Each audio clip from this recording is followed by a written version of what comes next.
The air in the Great Hall doesn't smell like a feast. To you, it smells like a minefield. You stand 3 paces behind the heavy oak chair of King Henry, a man whose appetite is as legendary as his temper. To the ambassadors and the dukes seated along the trestle tables, the aroma wafting from the roasted swan, gilded in real gold leaf and redressed in its own feathers, is the scent of power. To you, it is the scent of a potential grave. You are the Praegustator, the taster. In the veil of reality that was the Tudor court, your body is not your own. It is a piece of royal equipment, a biological alarm system calibrated to detect the presence of arsenic, hemlock, or ground glass. While the court musicians play a jaunty lute melody, you are listening to the sound of your own heartbeat, thudding like a drum against your ribs. The king turns. His eyes, small and buried in the pale flesh of his face, lock onto yours. He doesn't see a man. He sees a filter.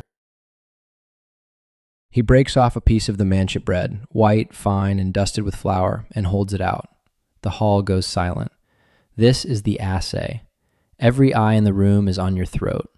They aren't watching for you to enjoy the bread. They are watching for the first sign of a spasm.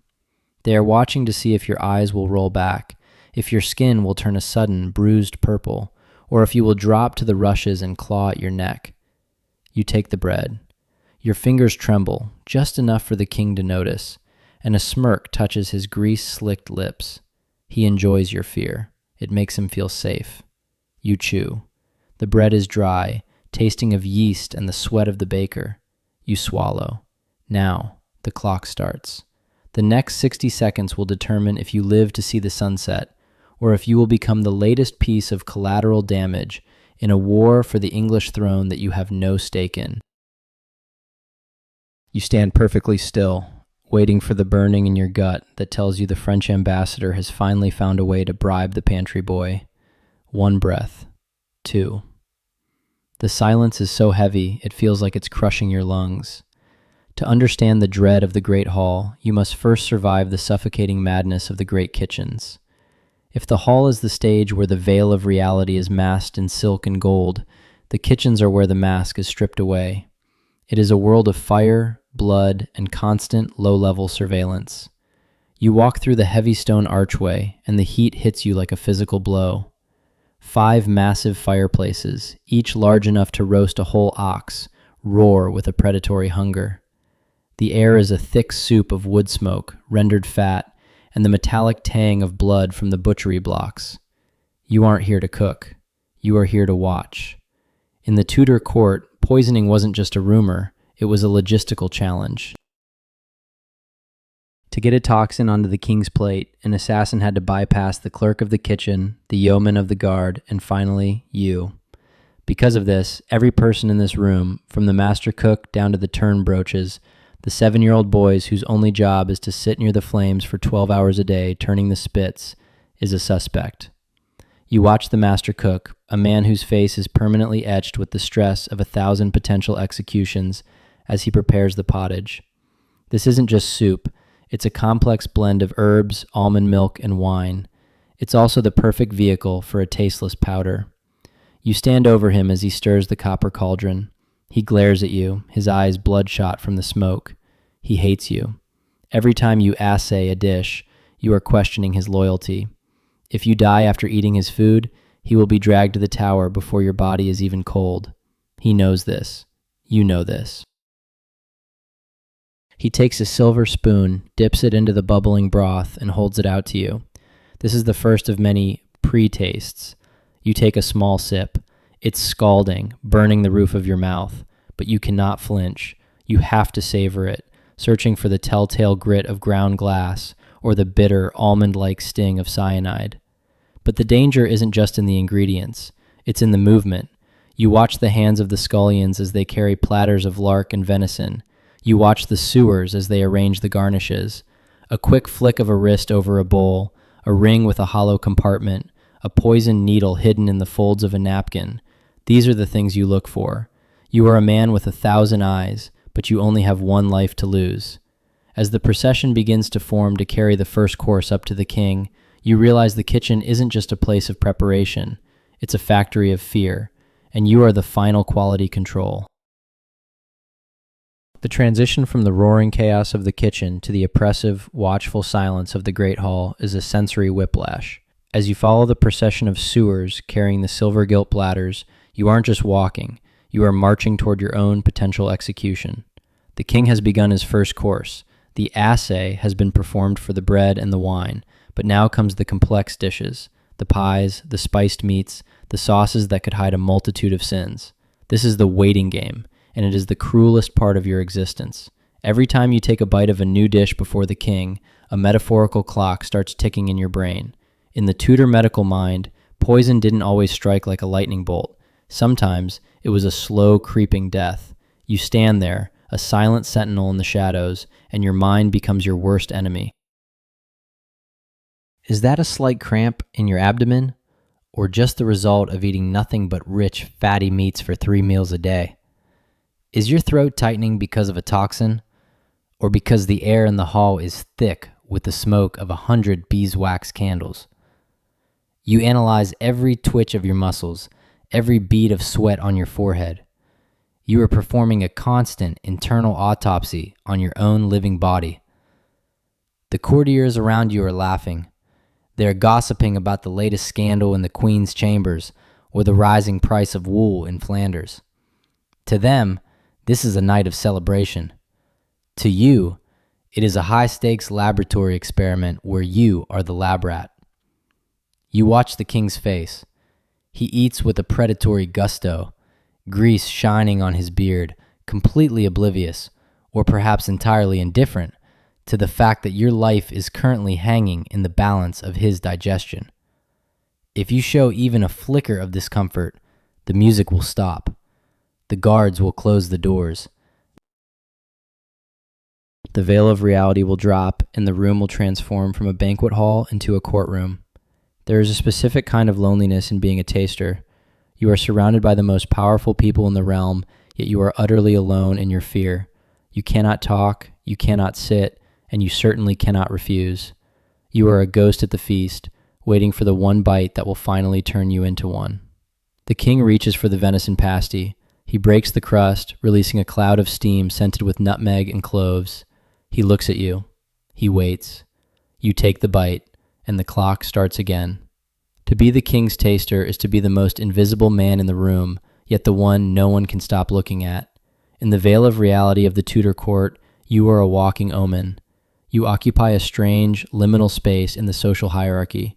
You wear the king's livery, fine wool and silk that a commoner would kill for, but you are treated with a mixture of pity and superstitious dread. To the nobleman, you are a servant. To the servants, you are a doomed man. You notice it in the way the space clears around you as you move. When you walk through the gallery, the ladies in waiting pull their skirts aside. It isn't just because of your rank. It's because you represent the dark truth of their glamorous world. You are the physical manifestation of the fact that their God-appointed king is a mortal man who can be killed by a pinch of powder in his pottage. You are a social pariah by necessity. You cannot have friends in the kitchen, for they might be the ones asked to poison you. You cannot have friends among the courtiers, for they are the ones likely to be doing the asking. Even your family is kept at a distance. The crown doesn't want you to have any distractions or any reason to be bribed. Your only loyalty is to your own survival, which is tied inextricably to the king's. There is a dark irony to your lifestyle. You eat the finest food in England, delicacies that peasants only dream of, but you have no appetite. You drink the king's own Malmsey wine, but you never feel the warmth of the alcohol, only the cold fear of what might be hidden in the dregs. You are rich in everything but a future. Tonight, as the third course is cleared, a young duke leans toward you, his face flushed with wine. "Tell me, master taster," he whispers, a cruel glint in his eye. "Do you ever dream of the taste of something simple? Something that hasn't been touched by 10 different hands before it reaches your mouth?" You don't answer. To speak without being addressed by the king is a breach of protocol. But in your mind, you see it. A piece of coarse black bread, eaten in a field far from the gilded cages of London. A piece of bread that doesn't require a prayer before every swallow.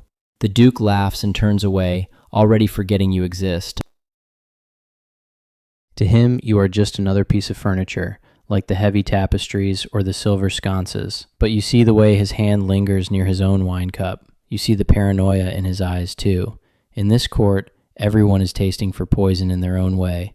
You're just the only one honest enough to do it for a living. The king signals for the void, the final course of sweets and spiced wines. This is the moment of greatest danger. Sugar can hide the bitterness of almost any toxin. The void has arrived. In Tudor terms, this is the final course, a parade of subtleties made of spun sugar, marchpane, and spiced hippocras. It is meant to clear the palate and settle the stomach, but for you, it is the most treacherous terrain of the entire evening. Sugar is the ultimate mask. The cloying sweetness of honey and the sharp bite of ginger can disguise the metallic tang of mercury or the almond bitterness of crushed fruit pits. As the servants bring out a centerpiece made of sugarwork, a miniature castle that the king proceeds to smash with a silver hammer, you feel the exhaustion of the last 4 hours settling into your bones. But you cannot falter. The king hands you a small piece of the sugar castle's wall. It is white, brittle, and looks like bone. You place it on your tongue. It dissolves, a rush of artificial sweetness that makes your teeth ache. You wait. Your heart, which has been racing since sunset, is now a dull throb in your ears. 1 minute passes. 5. The king drinks deeply of the hippocras, wine infused with cinnamon and long pepper, after you have taken the first cautious sip. He is leaning back now, his massive frame radiating heat and the smell of expensive perfumes and stale sweat. He is satisfied. He has survived another day, and because he has survived, you have too. The great hall begins to empty. The musicians pack away their lutes, and the dogs of the court, the literal hounds and the metaphorical scavengers, descend on the scraps left on the tables. You are dismissed with a curt wave of the king's hand. He doesn't say thank you. You don't expect it. You are simply a tool that worked today. You walk back to your quarters, away from the gold and the torches, into the cold, damp stone corridors of the palace. Your room is a tiny, windowless cell near the royal apartments, so you are always on call. As you close the heavy oak door, the silence is deafening. You sit on your pallet and wait. This is the final stage of the veil of reality. Some poisons are designed to act hours later, in the deep of the night. You lie there in the dark, your stomach churning from the mixture of rich meats, heavy wines, and pure, unadulterated stress. You wonder if this is the night you don't wake up. You wonder if the pre-taste of the venison was actually a death sentence with a long fuse. You have survived the feast, but you haven't escaped the prison. Every morning you wake up is not a gift. It is simply a reset of the clock. You are the most well-fed man in England, and you are starving for a single moment of peace. As you finally drift into a fitful sleep, your last thought is of the morning assay, the bread, the ale, and the first bite of a day that might be your last.